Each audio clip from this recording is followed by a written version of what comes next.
Natalie Nunn is a Roman empire of our time, and I do think that she is the Harriet Tubman of our generation of sorts. Think about it.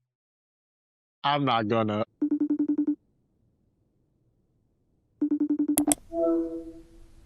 Hey, y'all. Welcome back to the Freedom Collective podcast. I am so thankful for y'all joining me on this journey. Thank you for all the love. I see all the likes, the comments, all of it. And I really appreciate it. And I am so honored because today I have one of my favorite influencers, one of my favorite people on the internet, Smith Woods. Go ahead, introduce yourself, Smith Woods. That's such a iconic name, by the way, Smith Woods. You gotta say that Thank together. That's you. yeah, legendary. Thank you. And it's like, it's all encompassing. You see, like I'm in the woods right now. I love camping, but hey y'all, I'm Smith Woods, your person to talk about makeup, movies, media, all the different things. He, him, country, Southern Belle Dwell. Welcome to the woods with Smith Woods, where I Yeah. talk about things online that comes to mind from baddies to best pictures at the Oscars, all across the diaspora or of media. And it's prioritizing Black folks, queer folks, dark skinned folks, Black beauty boys, and making sure that diversity and inclusion is in every aspect of life and breaking those down. Yeah, and you do a really good job at it. Y'all, Smith Woods does like a mean media analysis. Like it is unlike anybody else. I really love your perspective on all of the things, truly. But yeah, let's get straight into it. Thank you. I'm Oh my such a God, fan. that's I don't even think I fully expressed to you that I'm a huge fan of what you do. Like I actually really love your work. And we're thank gonna you. start off with That's a that's such a huge go compliment. ahead, I'm go sorry. ahead. 'Cause, like I love like when smart people and you're brilliant, Thank you. street smart, culturally smart, and them degrees on the wall. Smart. Period. They do be Like I need to it put them in just the it's just background here. no, seriously, you really, really should. No, some degrees, like Dr. Wendy Osefo from Real Housewives of Potomac. So like those compliments just hit so much more, and especially coming from like people within the community, to me, that just means so much. So thank you. I really appreciate that. Of course, like I mean every word. Like you're literally phenomenal. So we have 5 segments. I'm gonna let you know now. It sounds like a lot of segments, and it is, but we're gonna work through them one at a time. The first segment is called intake, and it's just a light question to get us started, a warm-up question. And my question for you today is what do you do outside of makeup to make you feel beautiful? You have a mean makeup game. So I just want to know, like, what are some ways that you take care of yourself to make you feel good on a daily basis? Hmm. Things I do to take my well, the gym is like a really big part of my life, and just having a routine. I got in the habit years ago of that whole like make your bed every day to start your day out. So just having a really good routine, drinking a gallon of water every day, which then goes into skincare and having a regimen, and just pretty much realizing that my body, like you only get one body, and I really have adopted the mindset of you look good, you feel good. So not even just makeup wise, but like just making sure I smell good and I'm using stuff that works my body chemistry, some antibacterial soap. It's always something, you know what I'm saying? Something like that. And making sure that my relationship with my phone and social media, my friends are kept up and the people who I'm talking to daily, we're speaking positively to each other. And that helps me like feel beautiful and confident regardless. Like even when I'm barefaced, I'm talking to people who love me through that and are, getting me through and just making sure everything around me is affirming and positive instead of just judgmental. That's a very succinct and beautiful answer. As far Thank you. as me, because I like to answer the questions too. As far as me, I think one thing that I do is similar to what you do. I love a good skincare routine.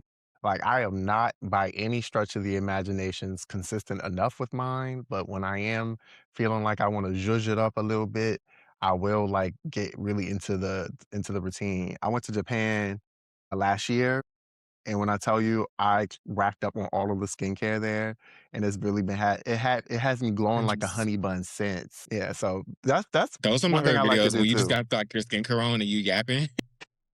And it's like, come Just on, serums glistening. and good speaks. Yes. Shahem with the glistening like a stereotypical honey speech. bun. Thank you. Oh, you met me. Mhm. Thank you. I do be look.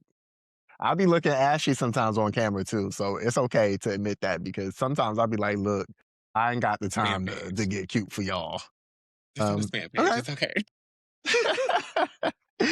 I Next segment is the larger segment, and this is where I want to just get to know a little bit more about Smith Woods, the iconic, the legendary Smith Woods, and it's called The Journey. And I want to know a little bit more about your mental health journey, but outside of even your own mental health journey, I just want to hear a little bit about your perspective on the world, on culture, on things.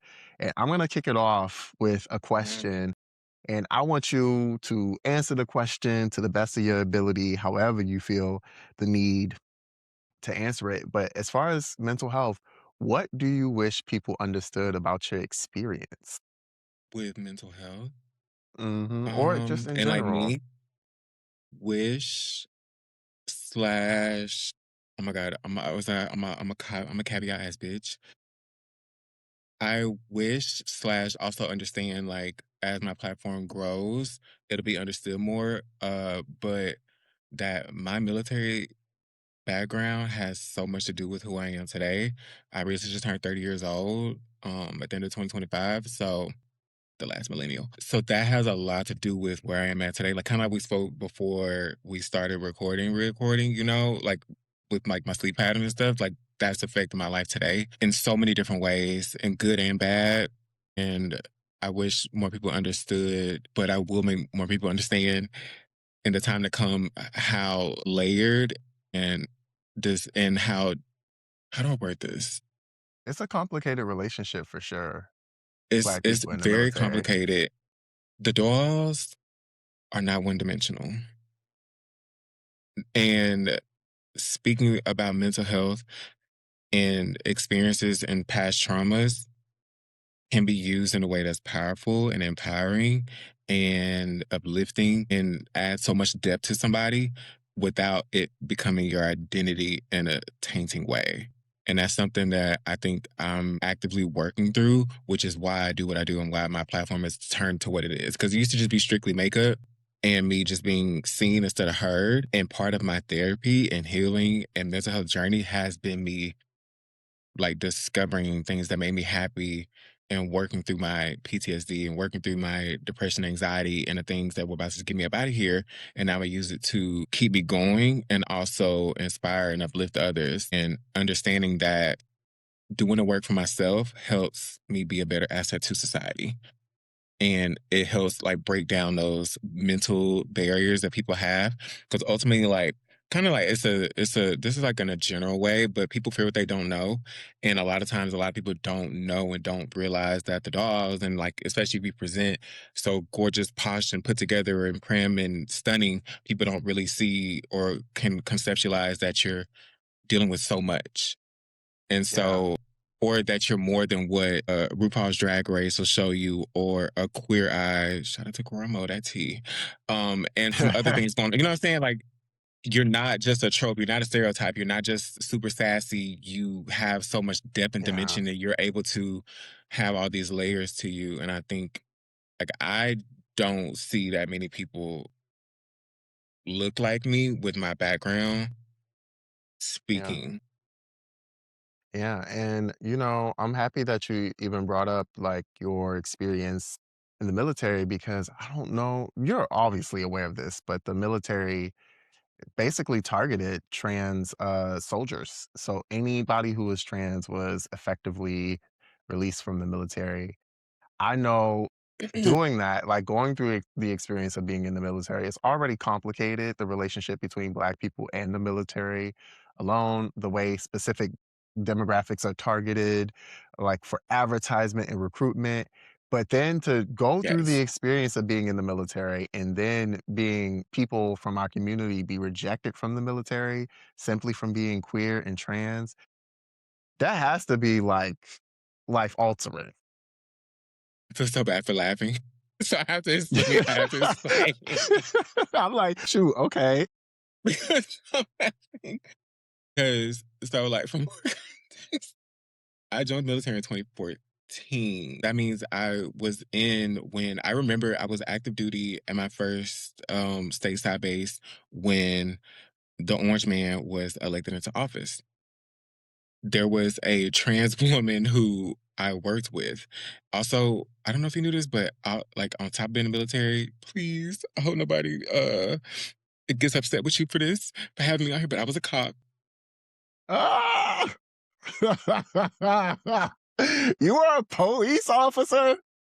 Oh goodness. I need to know Are the we cutting the details camera? because how does cut the cameras, dead ass. Why did you Completely become understand. I I need all of the you gonna have to break down the history for me. That really just threw me for a loop. Oh my goodness. Yeah, I was a cop, on top of being in the military, I was a cop in the military. So, and during that time, so just to stick with that, like during that time of 2016 and 2017, I remember there was a trans woman who I was working with, and she was a white trans woman. And I remember her going through the fears when all this stuff, because there was conversations that were happening back then. Like he's always been a horrible person, always been very anti-LGBTQ, LGBTQ plus, So I remember seeing those things, and the reason why I laughed is just thinking of her character without going into further details. She was a white trans girl.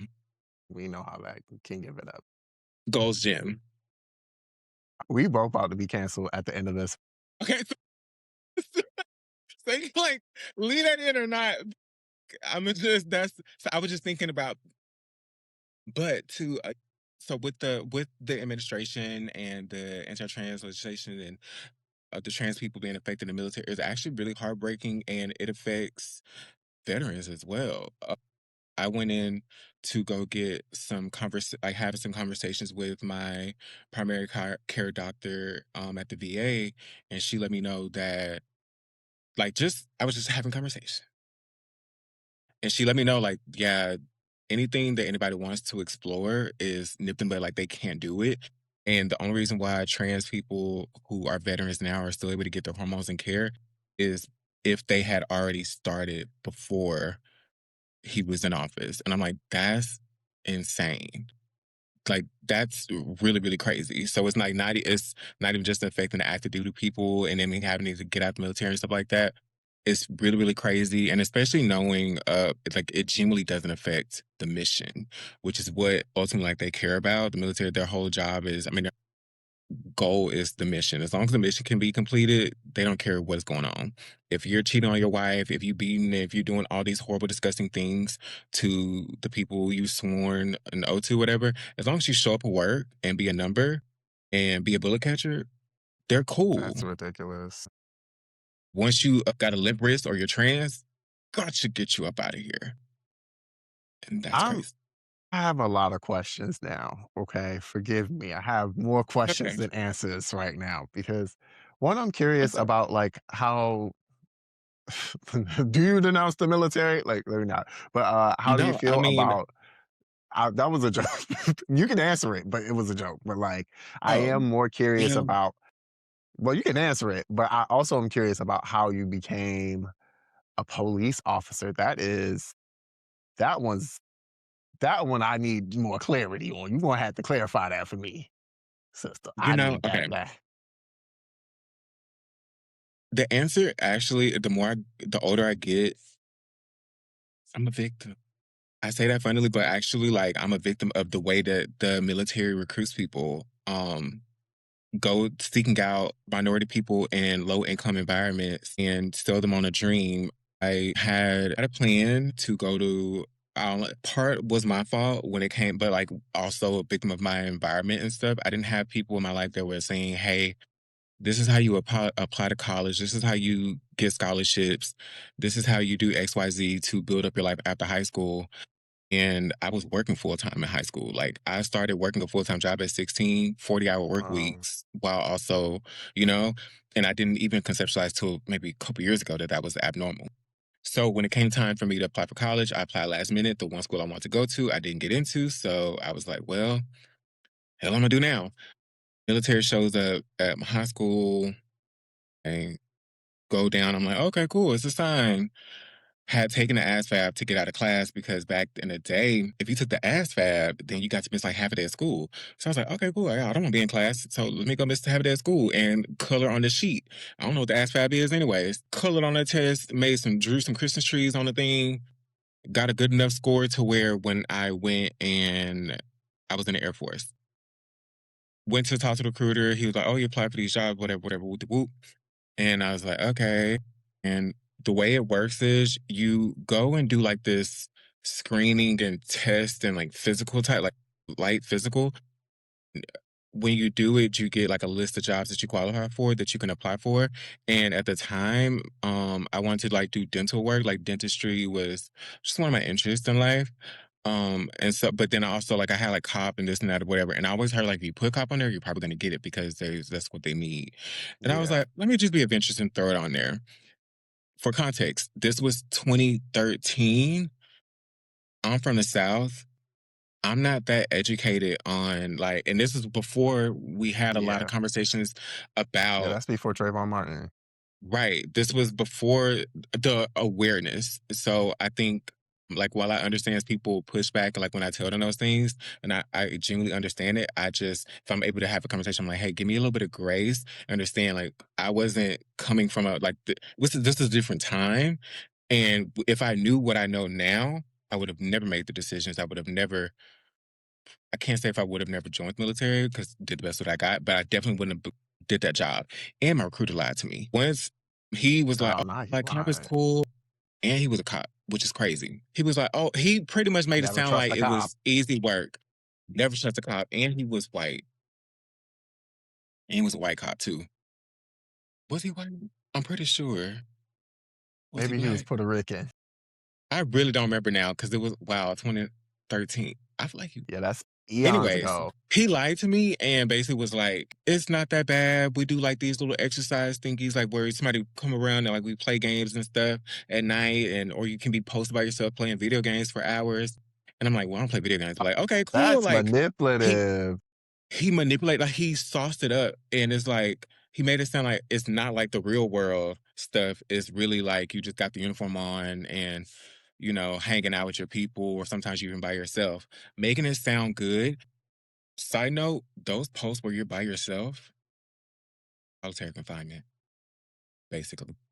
And it's like if you get caught asleep, you're out of there. You're done for, baby. So it's not like, oh, you're by yourself playing video. Like you sometimes he sauced it up. So that's how it happened. I wasn't like, oh, I want to be a cop. This is something I desire. And then when Yeah. I got the job, I was like, once I like, because you put it on there, they're gonna give it to you. They gave it to me, and I was like, oh well, I had just come to that I was gay. I just turned 18, so I was like, just graduated high school. I literally graduated high school, signed.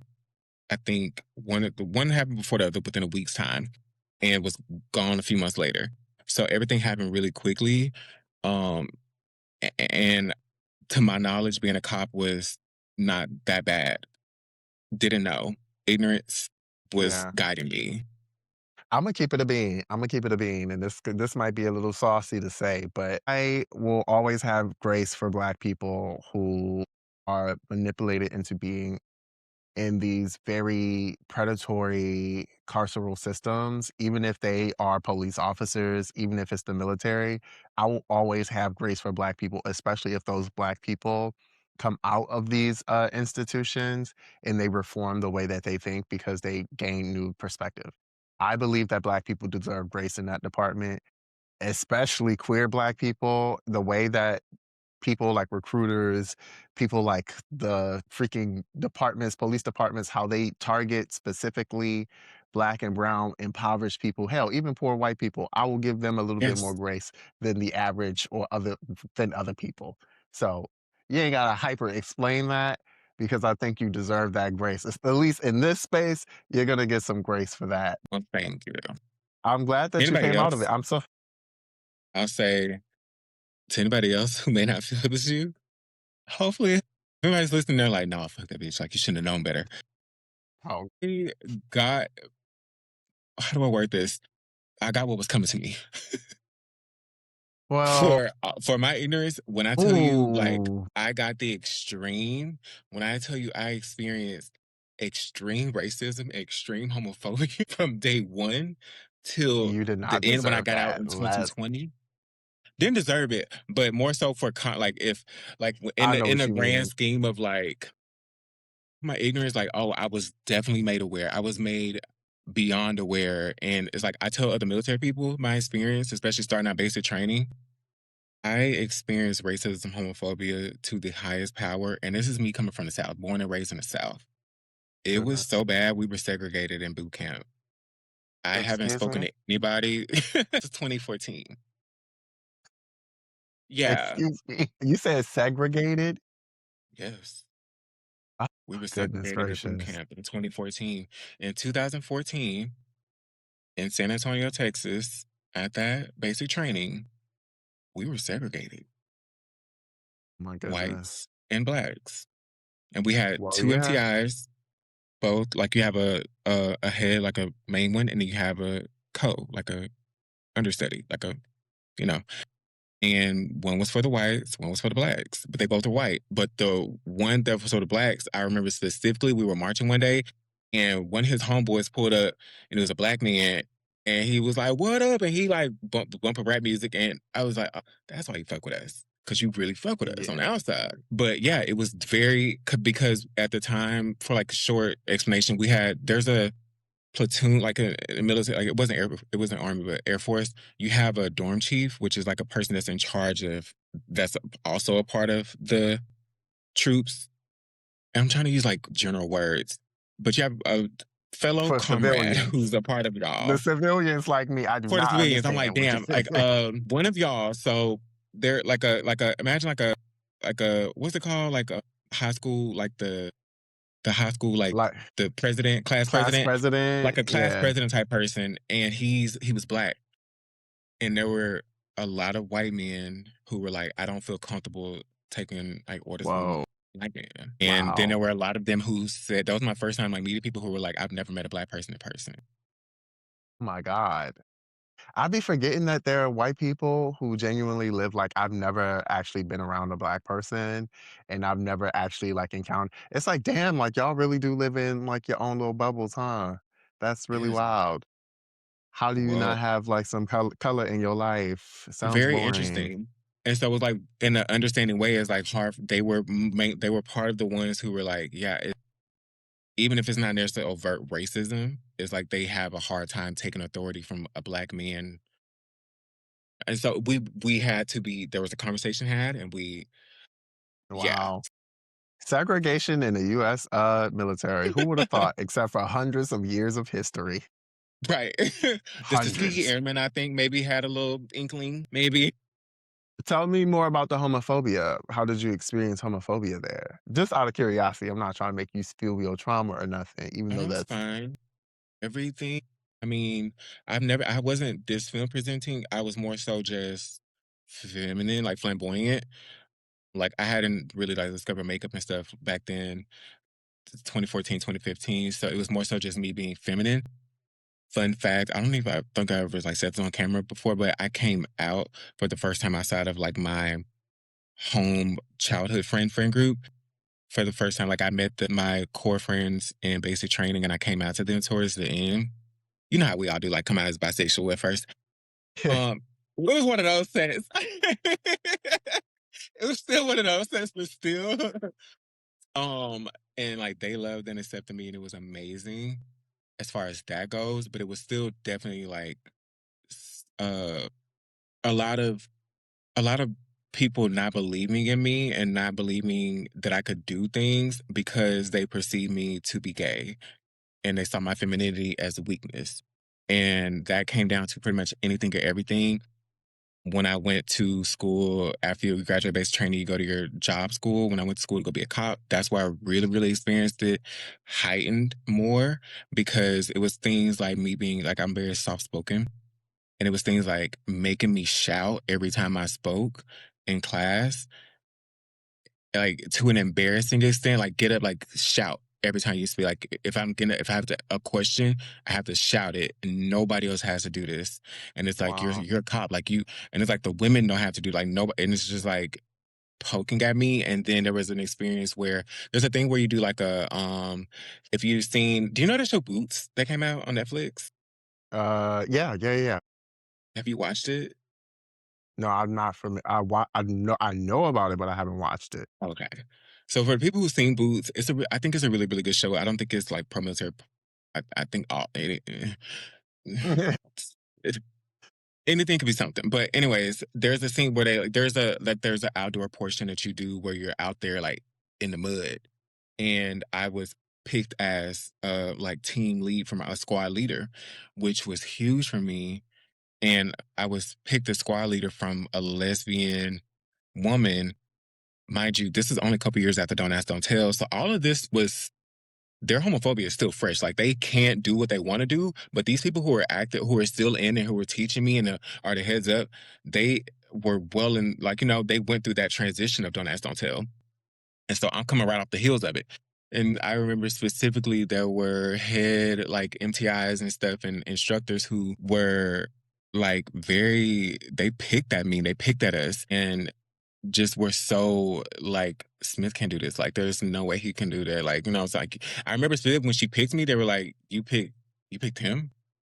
And I'm This hearing is this, gonna and be it's like not whispering, it's let it be known. Like, why would you pick this bitch to lead your team? Like this faggot ass bitch. You know what I'm saying?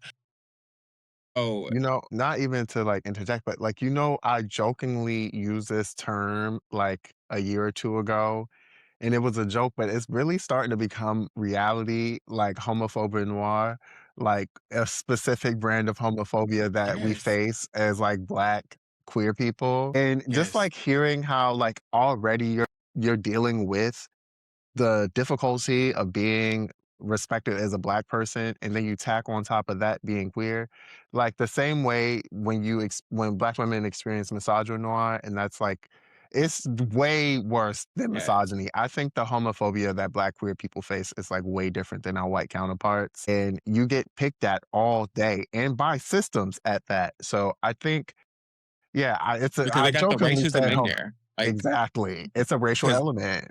you already knew them instructors who was doing that, they weren't black. All the instructors that were there, they were white men. These are older white men, super macho men. Mind you, I need to add this because this is a community space and people who are like us. I'm assuming watching this. My squad, we ate them the fuck up and we really came out on top. So, and like, was I more inspired from the hate? Yes. And I was like, y'all already are discouraging me. Now I gotta really do y'all in, and we did. Well, Anybody was sister, I there can like, never give you hey, a 10 because it is the military, but I can give you an well, 8. we were doing training stuff. We were doing training. This was training. This is just training stuff. But like, yeah, we ate them up, and it was such a beautiful moment. I knew it was so real because I remember like there was a moment like halfway through the week, my instructor came and like she was apologizing to me and she started crying, and I was like, and they're supposed to be all tough and mean to us. She crying and shit. Like we became hella cool from that because I was like, it was such a hard, horrible experience, which I'll kind of like add it. This is why I love movies because every single day when I got home, I would watch Mulan. We were in the woods, so I had like barely any service, and I pull up Mulan on my phone and I would watch that movie because that's pretty much how I felt. Like that's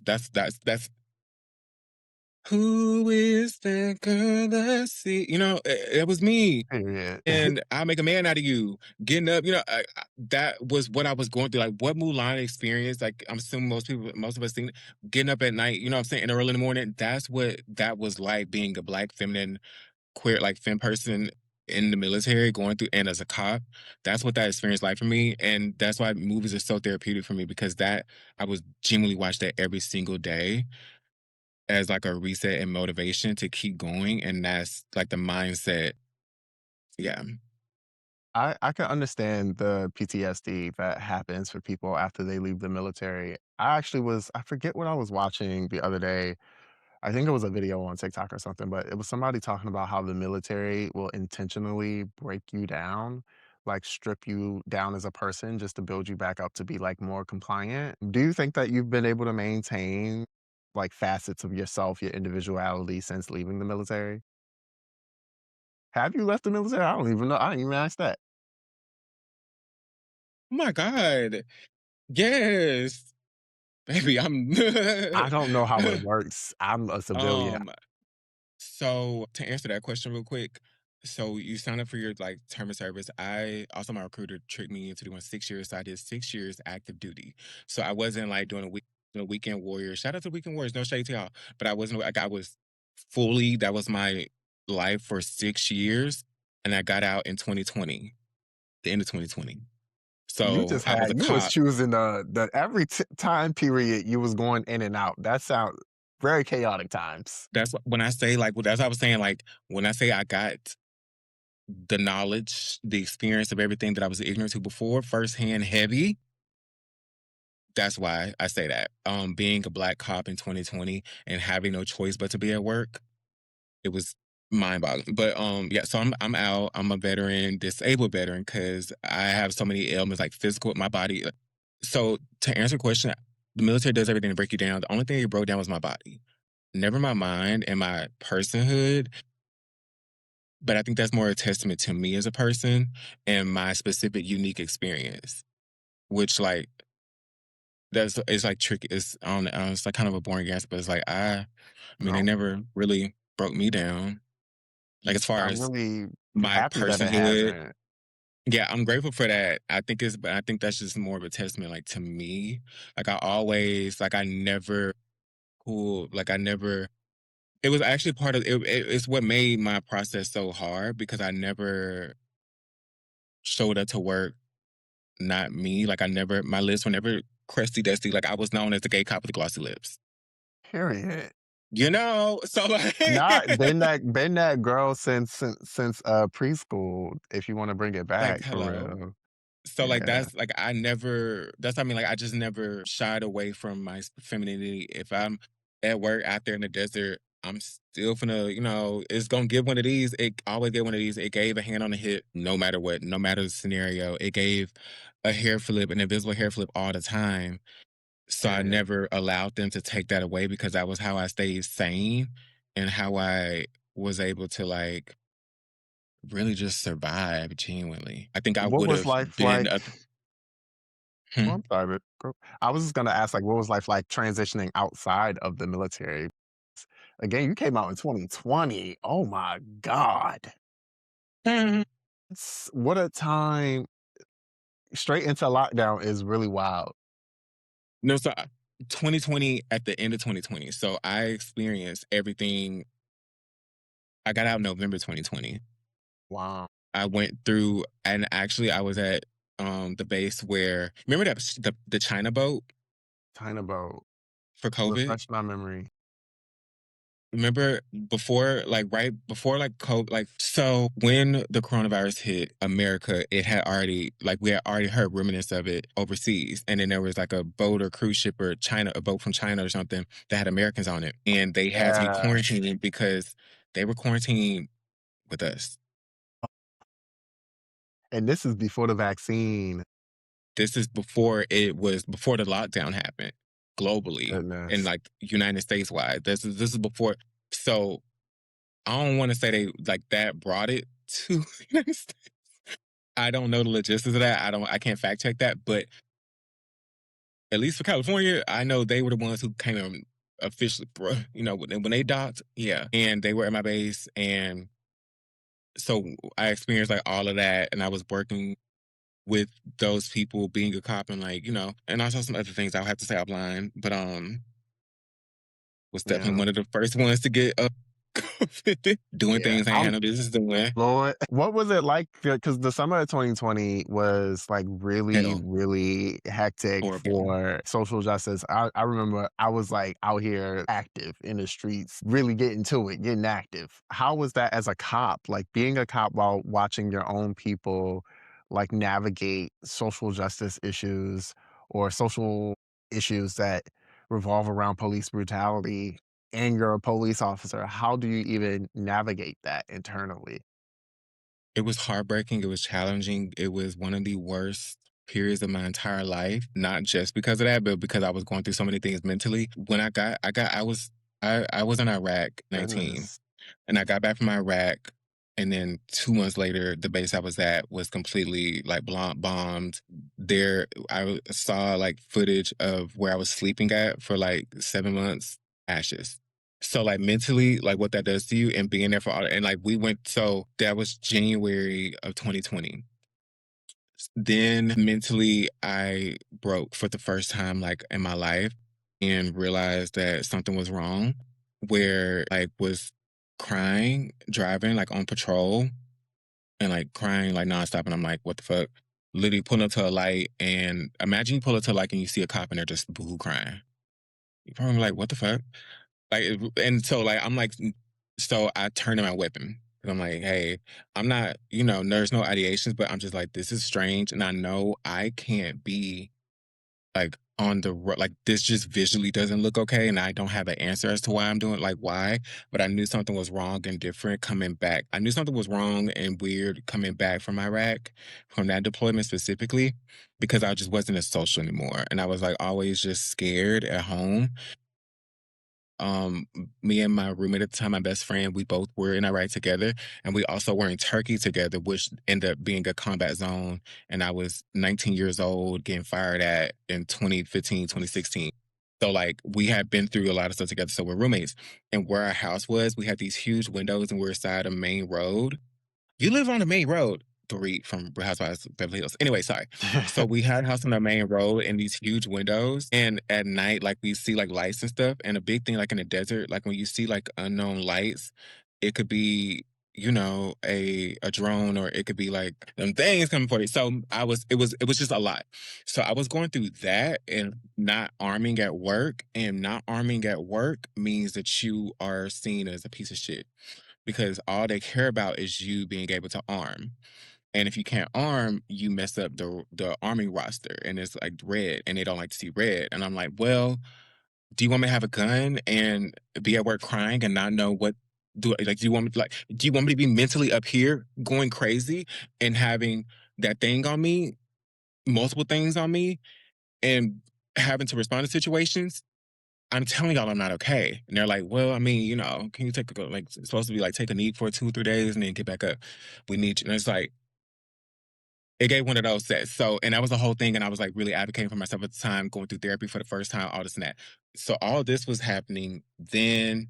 Um, you know, Ahmaud Arbery, Breonna Taylor, George Floyd, everything is happening at the same time. I'm having a test, study for a test. I remember the main weekend George Floyd protest was happening. I was supposed to be testing for staff sergeant, which is like promotion thing, like a huge test. And mentally, I was just like, when I'm finna get out of the military, I would still like to get this achievement, but I'm watching all these protests. I'm supposed to be studying, but also like when it comes to work, there was no. I'm seeing more of a conversation about Blue Lives Matter, Cop Lives Matter instead of Black Goodness. Lives Matter, and that was hurting my feelings. And I had to step up for the young Black troops that we had. Because at the time, a young man had lost both his parents to COVID. Young boy, maybe 19, maybe 20. Young Black boy specifically. Young Black boy, first base, he's new to being a cop in the military. COVID took both his parents within a week.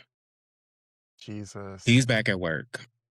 There's a Black girl and I think another Black boy that are working with us. So like there's 3 Black troops that I have under their new. So me knowing and like this is my last year. I know I'm getting out in a few months. Doesn't mean I don't care. And a lot of people they treat you like you're supposed to not care, or they treat you like you don't care because you're getting out in a few months. And it's like, in a way, fuck y'all. Like, you know what I'm saying? I'm on my way out in a few months, but I'm trying to make sure that they're good because when I came in, I didn't have people advocating for me. Like I'm trying to pay it forward. And these are like dark skinned Black folks, you know what I'm saying? And so I'm having a conversations with leadership. I remember one of the base head ups came out. This was in the midst of Black Lives Matter, like the protests and everything like that, that everything was out, everybody was out for. I was like, hey, like I'm not like we got this big email and stuff, but nobody's like mentioning George Floyd. Like nobody's mentioning like the Black and you see like we have the Black people. Me, I'm Black, right? You see my Blackness. And I'm saying this to this man. And for context, it's not normal or accepted for enlisted people to talk to officers so casually and so like Hey, you gonna do a good job of what? It's almost like if you're working at a corporation and a CEO comes in, or like the CFO or CMO, and I'm talking to them like, hey, do you see you got black employees here? Can y'all make a statement when you're making a grand statement? If you can make the effort to make this statement, that means you can include these other people. And I'm saying these things and put myself in the line of fire because not to make me feel better, but yes, to make me feel better because it's hurting my feelings and making me feel some type of Yeah. way. And I still have to show up at work. But like these black folks, I'm like, how are y'all feeling? Like y'all, and I specifically remember having to work the gate and like at the base, like being a cop on base means you work people coming in and out. So you're dealing with checking IDs and making sure everything is secure. I remember like heavily people coming in, Blue Lives Matter, Trump, Trump, Trump. You can't say anything. You can't be reactive. These are either active duty people, these are veterans, these are just dependents. You can't react. You just have to sit there and take it. And I'm like, why, when y'all are making this roster, would y'all put the black people on the gates, the main gates, days Oh, after this happened? Where's the jeez. consideration there? You get what I'm trying to say? Like the job got to be done, but like, where's the thoughtfulness Wait. when it Let comes me to? make sure I'm understanding that properly. Okay, sorry. They placed the black officers on the gates to face the public directly. The main And gates, wow. and So this y'all had was to face the scrutiny for the wow. this That's was in the heat of the protest and what we were told riots. The wording used for us were riots. I remember we my had goodness. mandatory riot training, Then why the and I hell would they remember put being at y'all that. on the gates? Well, we Huh? know why, but I said, then why the You hell said would why? they put y'all on why the hell would they put the black people on the gates? Then I guess we do know why, but like What's that base here? So we always have to be there. Like there was another. I don't. There's certain things I don't think I can say like for security. There are reasons why. So I'm yeah, gonna take a sip. don't don't get us put on a list, please. I mean, I'm probably on one, you probably on one, but let's not wind up on the same one One, together. I Let's still need to get my coin. I still need to get my coin from them. No shade. They owe me. I'm get my things. But I will say I so to really make like drive home, there was riot training in the midst. It was words matter. There's protests that are happening. Like Fox News, they're saying riots, right? Using certain violent words. So we get called in for mandatory riot training. I'm there, pissed, pissed. One is my day off, pissed. Two, y'all got us in here for riot training and the whole conversation. Oh, and specific, so people can like timestamp it. This was in after some cops were beat up in Vegas. I don't know if you remember that. Like in 20, there were some cops that were beat up in Vegas and whatnot. Excuse me. child 2020 is Some a cops that were fever beat up dream in for me. Vegas and whatever. And like a couple cops somewhere became, roughed up a little bit. Okay. No lives lost from cops, but that's where the whole Blue Lives Matter thing was really coming in. So we're getting riot training in case the rioters come in and are so violent and stuff. And I'm upset sitting there. I'm like, and this white man teaching this thing in predominantly white class and stuff. And I'm just sitting there like one disengaged, but like noticing. Okay, y'all not mentioning the reason why these riots are happening. Y'all are like, in this entire conversation, and you're talking about people being upset at cops. You're not speaking on why the possibility people are upset at cops. You're not speaking on what's happening to Black and POC people in this country. Disgusting, deplorable, and y'all should be ashamed of yourself. And there's only so much I can do and so only so much I can say. And that's also why I have like since coming out of the military, I can like attest you can't change the system from that side. Like when people like those leaders like, oh, I'm trying to do it. You can't. The best you can do is make it easier for those under you and they're around you. There's no changing the system. Like there was nothing like me going to talking to my head people, talking to my chief, and calling out emails and having the conversations, getting in front of my troops, getting in front of my whole like flight before we go to work. And I'm like, hey, the reason why these things are happening is because of Black people. Black people are being attacked, and y'all are working with Black people. And I would appreciate if y'all be considerate that y'all are working with Yeah. us while we're out here, that we're Black as well, and making sure I'm saying it in front of everybody. Does that get me in trouble? Hell yeah. Do I give a fuck? You think I give a fuck? Because I don't. No. Because I don't. But Go thankfully, ahead. I can be honest. Thankfully, I can say I didn't really give a fuck because I was getting out in a few months. So, like, what were they going to Yeah. really do? They already retrieved me, like, put me through there. But yeah, it was horrible to answer overall.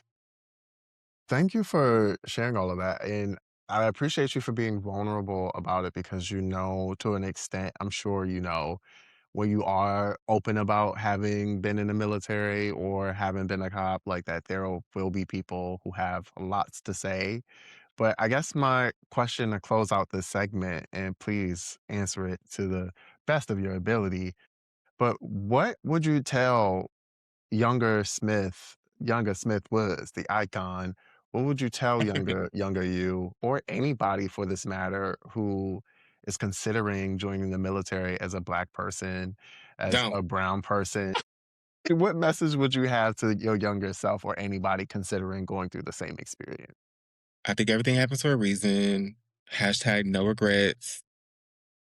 So I wouldn't change for those reasons. I wouldn't change my experience. And it's made me to the person I am today, which is an amazing person that helps my community in various ways. And I have the skill sets that are gonna like get me through so much and have gotten me through so much because of my military experience to where I'm able to be a better asset, not just for my family and my friends, but the queer community to where I can stand up for myself and protect myself in situations because of the trainings and things that I've received without saying too much, you know what I'm saying? But, yeah, G.I. Jane, blah. But and whenever I get messages, if anybody ever would ever screenshot something like, if anybody ever messages me and asks should they go in and they're not a white male, I say don't do it. Like it's not a place for minority people. It's not a place for women, but specifically it's not a place for Black women. It's not a place for Black people. It's for white masculine men. There are obviously exceptions and stuff, but generally, and especially if it's a Black queer person, I say don't do it.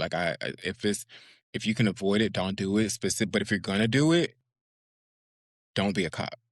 Don't Heavy do on that that. Like either if way. you're gonna be military, because I understand, regardless of understanding the cultishness and the predatoriness of how the military can be in pursuit of disenfranchised people, I think it would be disingenuous to say that is wrong, completely wrong, and judge Black people for joining the military, even because that's wanting people to make a decision based off of a utopia, not reality. Because when you don't have any other options, when you are somebody who maybe education wise don't have the insurance, don't have the healthcare to get you to some type of understanding of your neurodivergency and on the spectrumness or whatever, the military can get you those things. Military at least gets you some type of stability or to where you get a paycheck, you get healthcare, you get those things, and you may be doing just a job that has you in a cut. Because there's a job in the military where you're cooking. Like there are chefs, like they're getting the same pay as a cop and as somebody who works in the ER, and they're folding towels in the gym, you know? And so Yeah. like you don't necessarily have to be out there doing pow pow shoot 'em up, but you're still a part of the whole thing. But that makes sense. Yeah, it makes a lot of sense. And I know I say I'm closing out the segment, but I really mean it this time because I'm so curious as to what you would even say to the people who do have all of these negative things to say about Black and brown people who joined the military. I don't know if you remember last year, or was that a year? It was 2 years ago. Damn, 2024 was 2 years ago.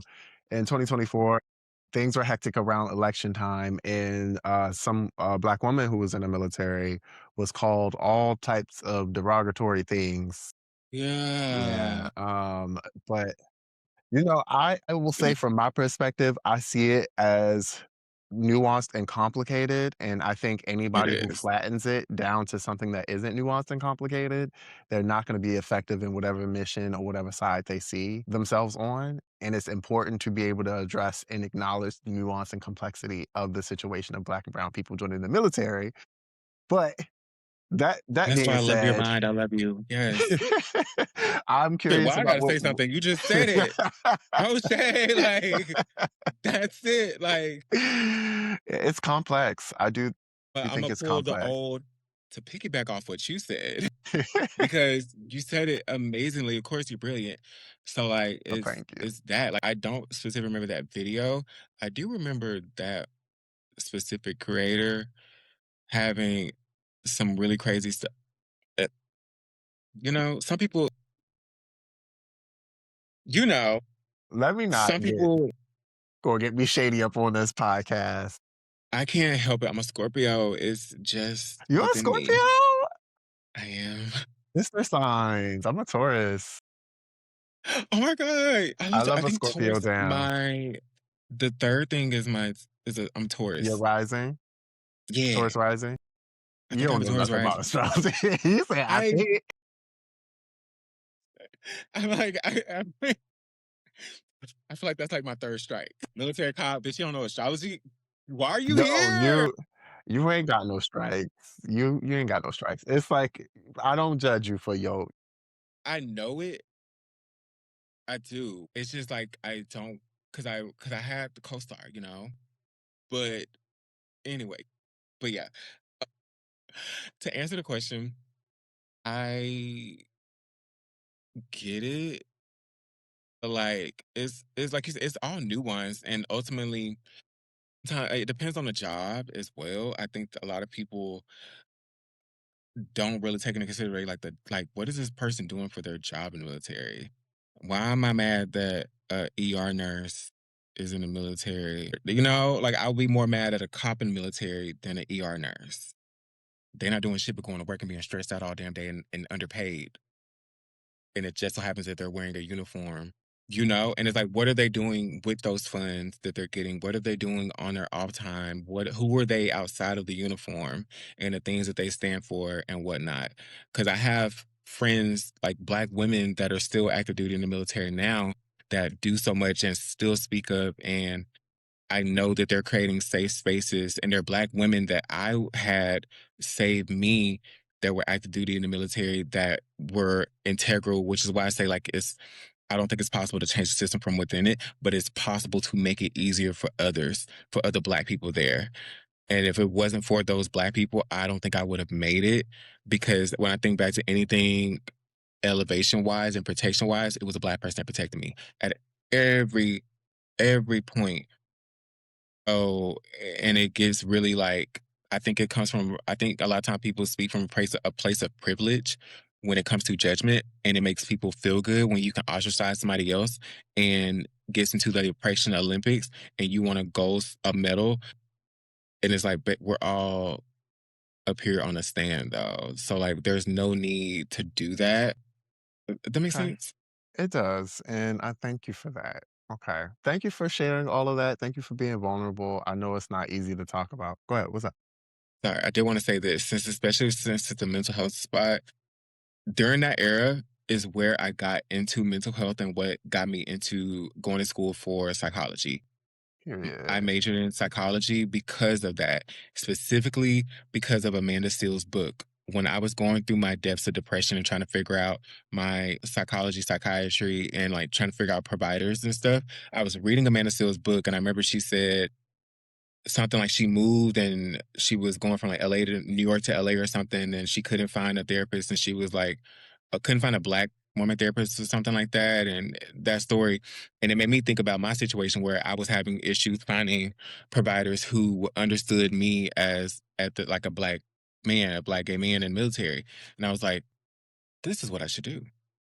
I Period. should be that for others. I should like learn these things while I'm on my quest, but learn these things for myself. And so it got me into school. So I then majored in psychology and really, really dug into not just mental health for myself at that time while seeking help, but also just the whole infrastructure, and it made me fall in love with those things. And that's why I take pride when I'm speaking about stuff, that like I'm coming from it from a place of, hey, I've like studied these things. I went and I wanted to study African American history and Black queer history, and actual psychology and stuff to have these conversations. So it was during that era as well. where I fell in love with like mental health, which is why like I appreciate you for what you do and what you like the work that you genuinely do as a therapist, as somebody who's like done the work, got the degrees, and also like speaking and giving out helpful information and being that person that I wish I had in 2020 to who would understand what it's like to be black, to be queer, to have a little not a ticky ticky boom boom, but have a little something going on, and you're like, wait, and have like I'm over here talking to a white woman, a white woman with 30-inch gray hair who don't know what the fuck going on. You know what I'm saying? And she can't relate. Like what? Like what do you mean? What do you mean bath works? What do you mean you went to? You know what I'm saying? What do you mean? What do you mean you went to a bathhouse this weekend? Like what do you like? What's that about? What is a bathhouse? You know, I ain't got time. I ain't got time. You know what I'm saying? To explain all Anyway, that. but yeah. So Well, thank you, and thank you for joining the space. We need you real bad, so please. But yeah, I third segment. First off, y'all, thank y'all the listeners, because I really do want to shout out the listeners one more good time, because I really do appreciate my audience. Make sure y'all rate this podcast, though, okay? Rate it positively. If you got a negative podcast, you can go leave a review somewhere else. Write it down in the journal. But our next segment is Ask Dr. Durag and Friends. It is one of my favorite segments because we get to answer a question from the audience. And I picked this question because I knew you was coming on, and I just love the way that you talk about this stuff already. And I okay. think that you do a really good job at really pinpointing issues of homophobia in the way that it shows up in multiple spaces, from the internet, from the media space. Oh my God, I loved your one video. I think that's why I followed you, but this was years ago, I think. But you made a video about the lack of femboys in the makeup space. Like, just the way that you are not going to you're not letting shit slide. Like, you see it, you pinpoint it. So I was like, this would be a great question for you. It is a person who is navigating just coming out of the closet, and they're navigating family members who aren't necessarily directly homophobic, but indirectly homophobic. And their question is, how do I navigate homophobia that is plausibly deniable? Do you want to go first? You want me to go first? Yeah, I need to ruminate. Okay. Well, I can say I need to what I was, Google. Plausibly deniable.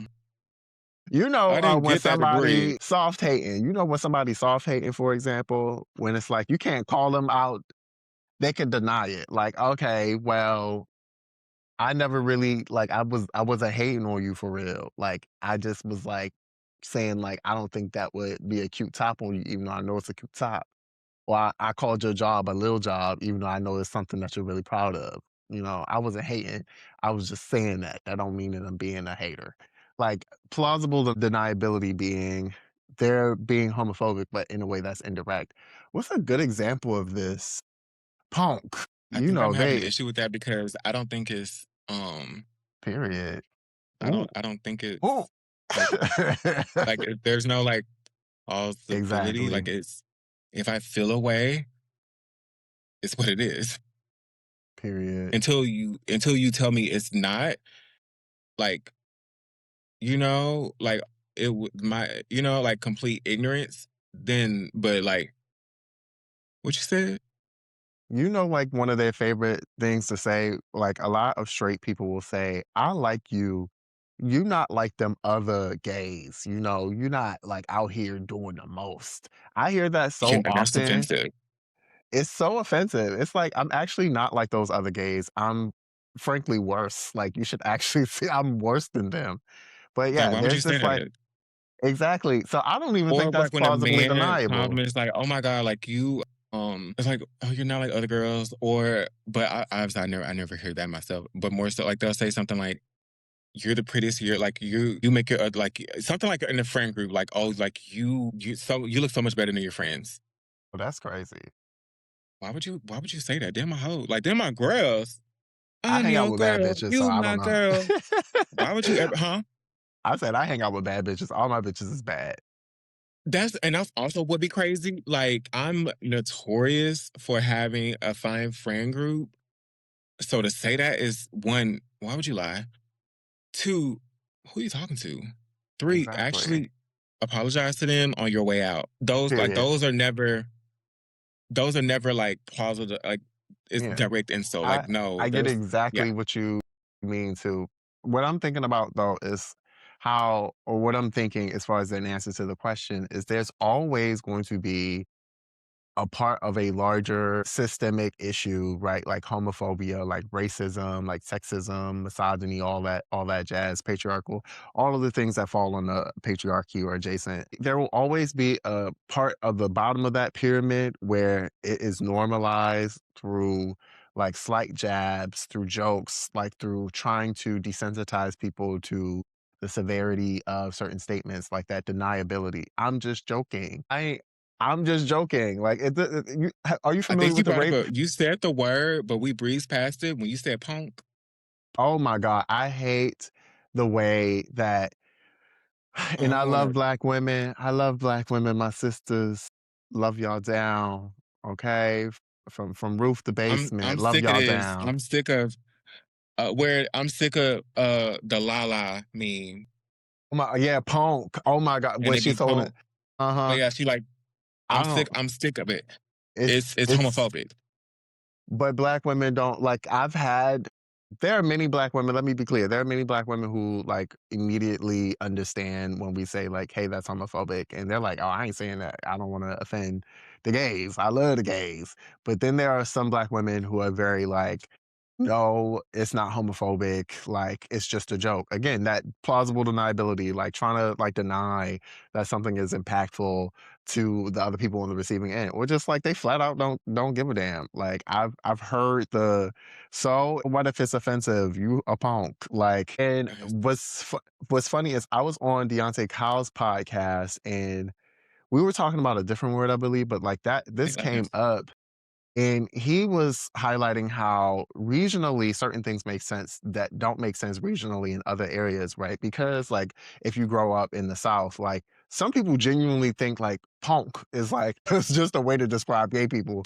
But the Yes. internet has grabbed a hold of something that comes from such a specific region of the world and they have turned it into this like really homophobic thing. But I am not no goddamn punk. So I don't I think like it's the when way we say it too. mhm, Cause I think I thought about making videos, but it's interesting.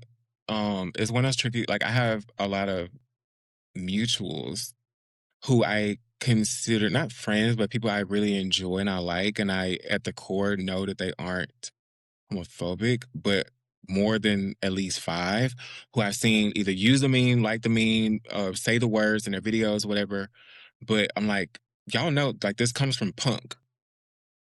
Punk was never a compliment. The most glamorized punk was punk from I Love New York, who ended up going on to marry Jennifer Hudson. So David that was Otunga, I think even his name is. David Otunga, who became a wrestler, fine man at the time. Yeah, it's kind of like a bit buff Tweety Bird. Really cute, sexy. Love that for J Hud. But Shouts out to punk, Jay. and it was because like he was a little bit more feminine, but she called him punk, and it was like he made it like you know there was a juxtaposition there, and that's why it was funny at the time. So now you say punk, and like it's like that Florida accent, that twang to it. It's funny to say when we say it, especially too. Like, goodness, punk. Like it's made it. I understand the appeal. Is what I'm trying to say. I understand the appeal because we've switched the word from punk to punk, Yeah, but yeah, it doesn't take away from the damage and what that word means, and especially in the way it's used. The way that it's been used has not been in a way in a key like world. It's not y'all aren't saying punk to say like girl, you're saying punk when you see a man being effeminate. In the comments, specifically about Desmond and Christy, a lot of the comments when people are doing the throwbacks about yeah, him or making their accusations, they're throwing that Lala pitch in there, or they're just saying punk. Or when a man is with his female partner and is in a hetero facing relationship, and he's more effeminate than they like and desire, they say punk. And so it's like, are y'all not connecting the dots that you're being yeah. homophobic when you say these things and this word is being used in this way? So just because you say you don't mean it, you have to acknowledge where it exists in this space. Sorry, we went on Dog. a tangent, friend, to the person who is having a homophobic family that's being passive aggressive to them about it. Two things for me is the Christy and Desmond thing. Why does every horrible straight man have to be accused of being gay? Some straight men are just fucking awful. They are not gay. Gay people are not all horrible. There are some horrible gay people, don't get me wrong. I can name a couple No, off the for back of real. the top of my head. But that does not mean Yes. every straight man or every man that cheats is secretly gay, because you're literally connecting the idea that queerness is nefarious and that people who are gay are naturally evil and like out to do things that lack integrity. That is homophobic.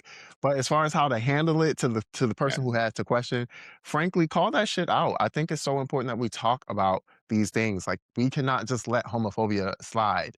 And yeah, there are going to be people who are going to push back, and you might have to like really challenge yourself to like find community that is accepting and loving, because everybody can't come along with the ride, unfortunately, because some people genuinely will not respect you and who you are. And that's something that I would tell all the baby queers. You need to get around people who do respect and love you, and not people who Baby tolerate queers. you. Exactly. And with that in mind, navigated by calling it out and building community and fostering connections with people who actually respect you enough not to disrespect you, even if it's like just a joke or if they could deny that joke. Period. And that's Yes. that on that. Absolutely, I agree. Did we close that out? I think we closed that out. You got one, you got something there? You say, Sorry, excuse me. I'm so enough. sorry. I hate to say this pun or whatever. Good cop, bad cop. I'm confrontational as hell. No cop. No cop. I am no cop. Please, Lord. Okay, yes, yes, sorry. For in the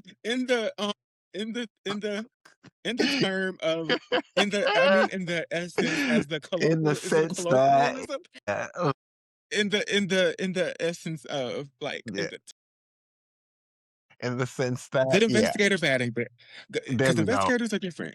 Yes, so I have to preface I am confrontational, Same. very confrontational, and I am not very blood family focused Like, oriented or blood and water, they both you know liquids, hearing basically. your story like sidebar like hearing your story about like your family and you discussing those things was like really really beautiful, inspiring, and Thank amazing to you. hear and so Thank you. special.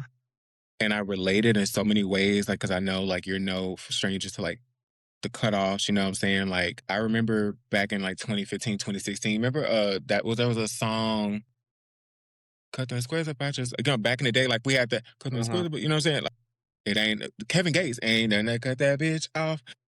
That became a mantra of how I live my life. It ain't nothing to cut the bitch off. And I took that with me and I ran with it.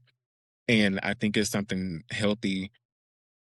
And I think it's like depending on the family member, decide if that's a relationship that you want Mhm. truly. Like you have to decide if it's a relationship that you want to foster, if it's something that's worth salvaging and you desire truly, if family is that important to you. And for me, when I came out or like and like when I faced pushback or whatever, I told like my folks, hey, either you get with it or get lost. Period. That was pretty much Either you go mine. on a journey with me or like what do you want? Because this is my Exactly. life. And you have to make a decision on you have to come to a realization and make peace with the life that you want for yourself instead of somebody else. And the fact that you come out, you've already done the biggest, loudest part of living for yourself and living in your truth because that's one of the hardest things because a lot of the reason why the homophobia is there and why it may be plausible deniability is because maybe they still have some relate like they still have an attachment and love to you and Yeah.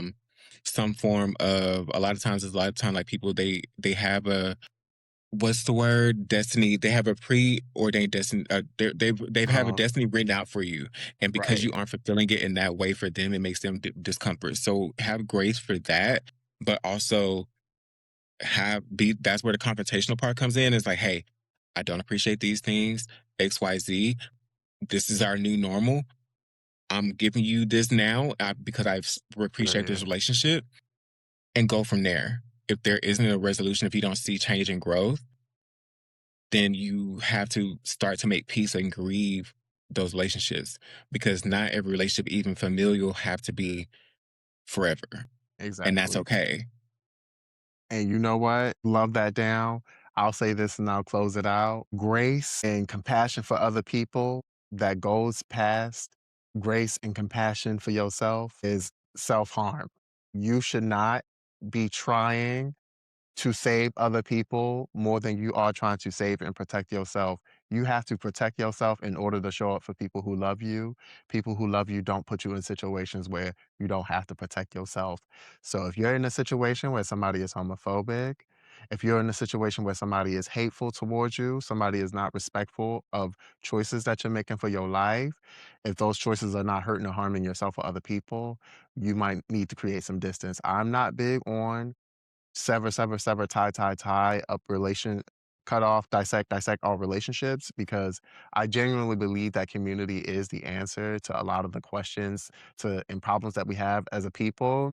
However, it is sometimes necessary for you to create distance between people who do not let you protect and have compassion for yourself. Okay? Period. And that's that on that segment. And I hope it works out for you, whoever you Yeah. are. What'd you call them? Queer babies? Baby The baby queers? Queer, queers. baby queer, baby queer, The queer baby. queer, wait, not queer baby. Queer baby sounds, I don't know what that's giving, but That I queer don't know. baby is like, Queer yeah. babies just have a different, like, I'm imagining like chia pets or like squishies or something. I don't know. Never mind. But baby queers, to the baby queers. Shouts Yeah, out to the don't be baby afraid to queers. be. Confrontation leads to peace, in my personal opinion. Whether it be Yes, amen. conflict, like confrontation is a bad thing. Confrontation isn't fist fighting. Confrontation is Oof. your partner did something good for you and you want to address it, but you feel like it may make you seem a certain way. That's being confrontational. Addressing it. Confrontational is also somebody made you feel a certain type of way and shoulder checked you and you didn't say nothing before, but now you got to address it. Confrontational is just an over encompassing word, but it doesn't have 100% negative Yeah. connotation to it. So get more comfortable with being confrontational because it'll save you in the long. And sometimes you do need to knock a motherfucker out, respectfully. But that Well, was oh beautiful. my That God. was beautifully said. Maybe my part wasn't That's how necessary. you gonna add. I knew that's how Maybe you was my gonna part, add your flair to it.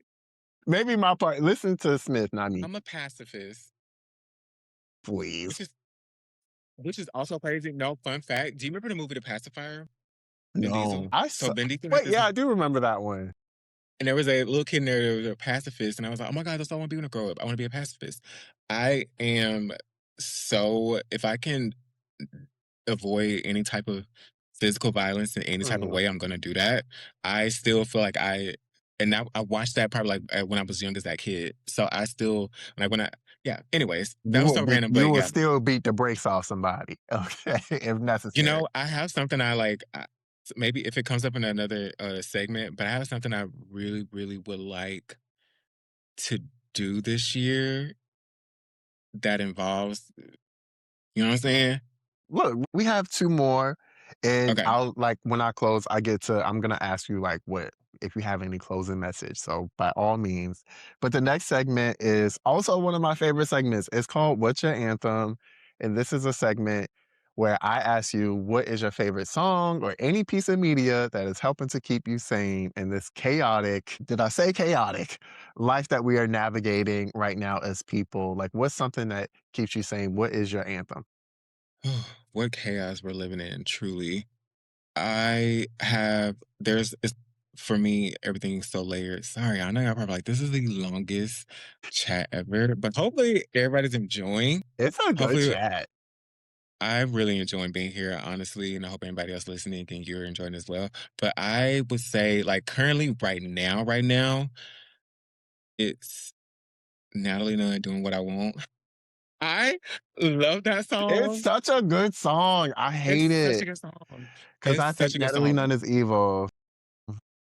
Natalie Nunn is a Roman empire of our time, and I do think that she is the Harriet Tubman of our generation of sorts. Think about it. I'm not gonna. Harriet Tubman, in the most respectful way, going into Black History Month, Harriet Tubman and Natalie Nunn should never be in the same sentence. And I'm not saying Ever. this seriously. I'm saying this as a joke.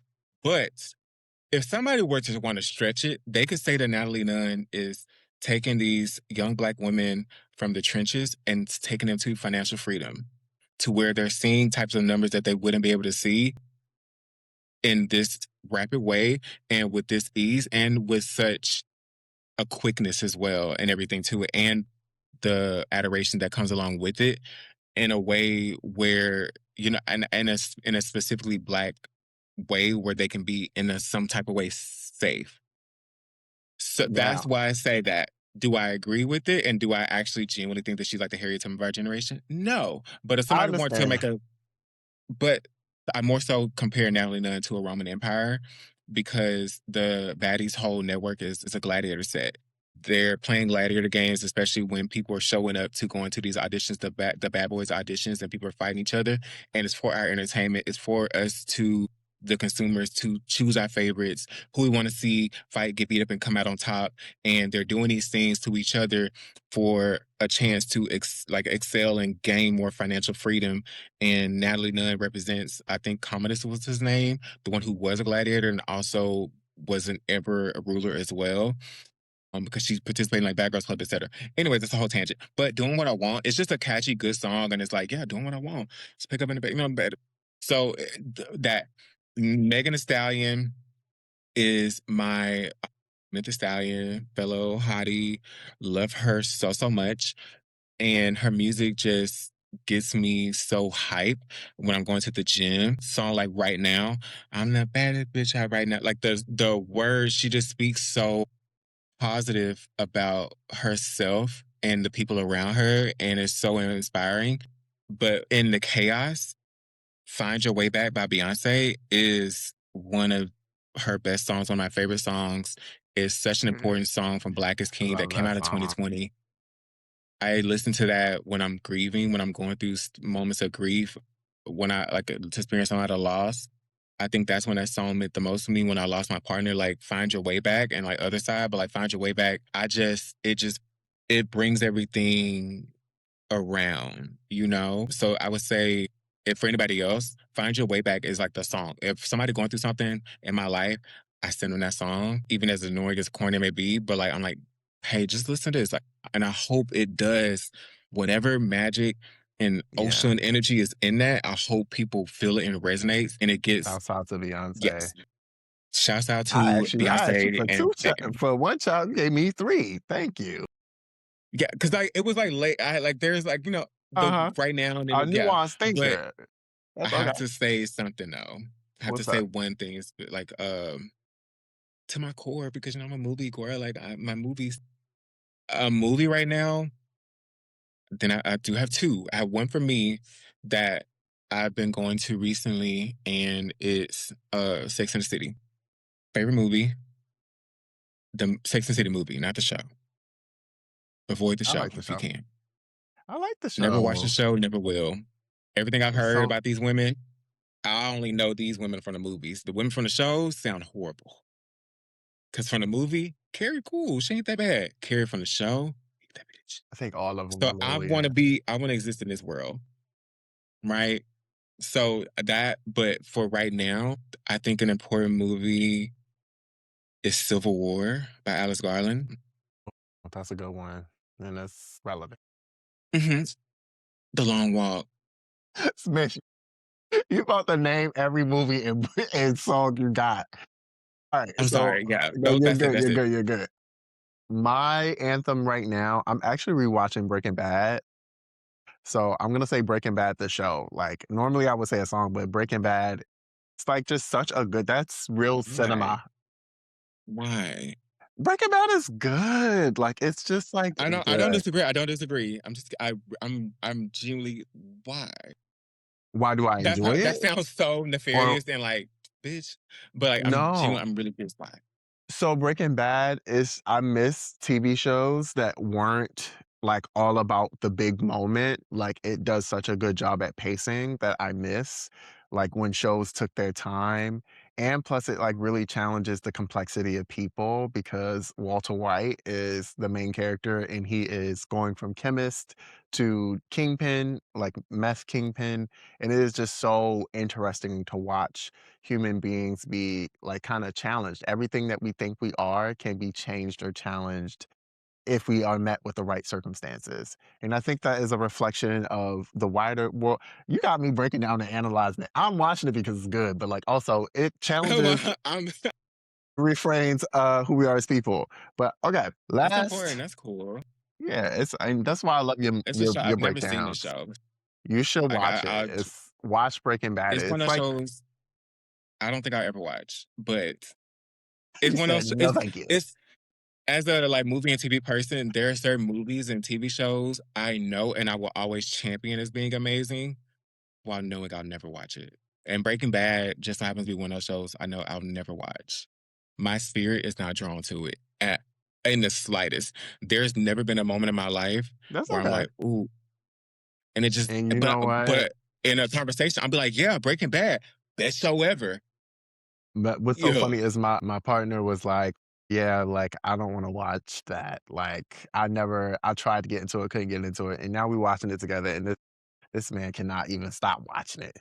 But okay, our last segment, the very, very last segment, and I think the most important segment is the toolkit.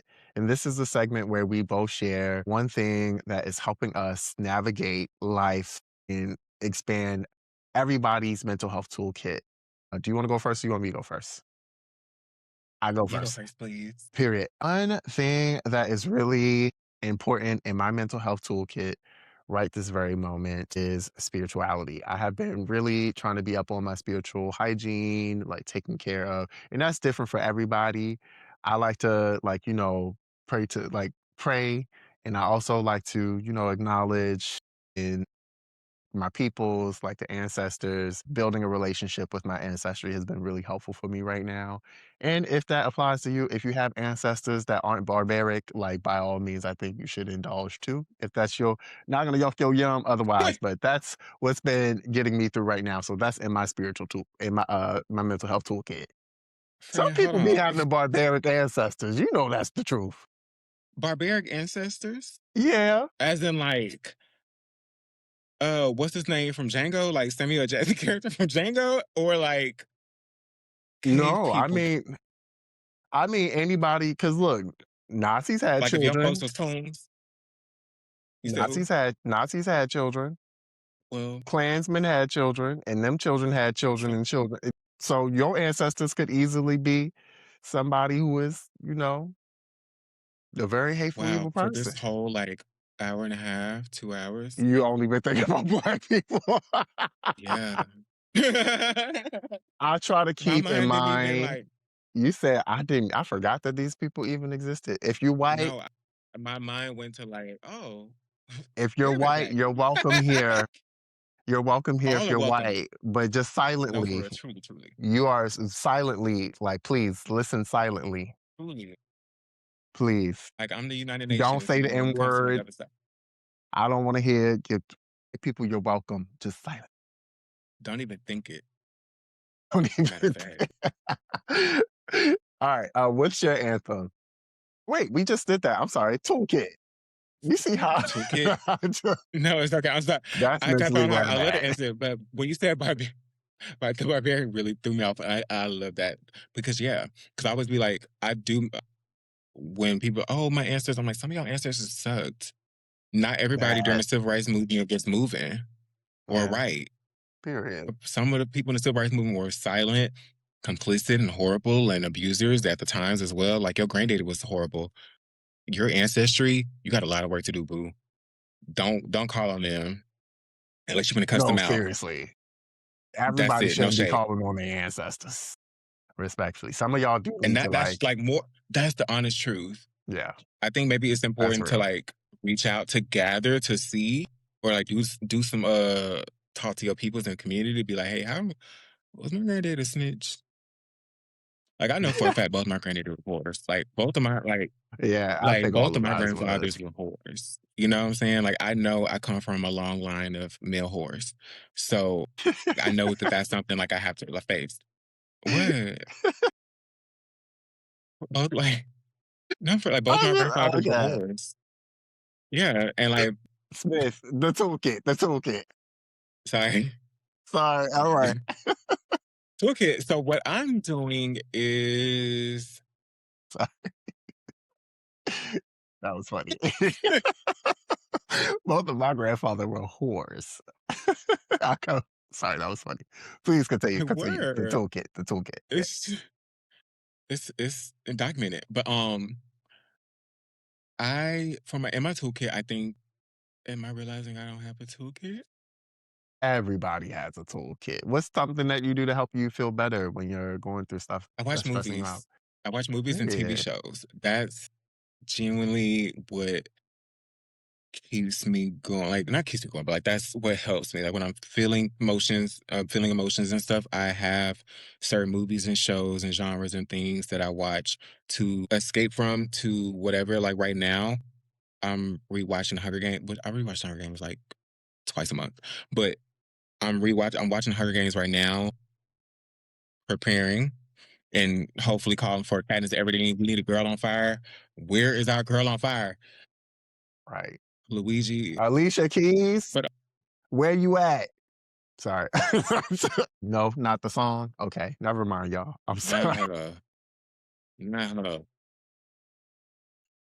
Oh, my Okay, I lady who think has been the at having movies birthday things dinner. Hold on. is great advice though. Like find your comfort movie. Like comfort movies Genuine. are really great. All right, let's wrap this up. Educational Smith, comfort movies as well. please, can you tell the people where they can find you? And if you have any closing message, could you please let us know? Yes. Sorry, here's a noise. So I'm on socials. I'm just restarting my YouTube channel where I'm gonna be like doing more interviews now. Hope to like interview other creators like yourself and actors, directors, and things. Really, really trying to elevate those things and just have conversations and have people come into the woods with Smith Woods. So Smith.woods, I think it's my YouTube, and then Smith.woods on TikTok, Smith Woods underscore on Instagram. If you go to like my TikTok, which is like my main place where I'm posting consistently. All the links are there to where you can come engage in there, interact with me. If you want to talk about makeup stuff, I'm always pretty much gonna look gorgeous, stunning, sexy, cute, and don't gatekeep because gatekeeping is not community focused and it makes you stink. And I always smell good. And so I always have like those smell good recommendations, you know what I'm saying? And so also come up if you want to talk about movies, media, and definitely Black and queer focus on TV shows and any trending topics that resonate with me that I feel like I have something interesting to add to.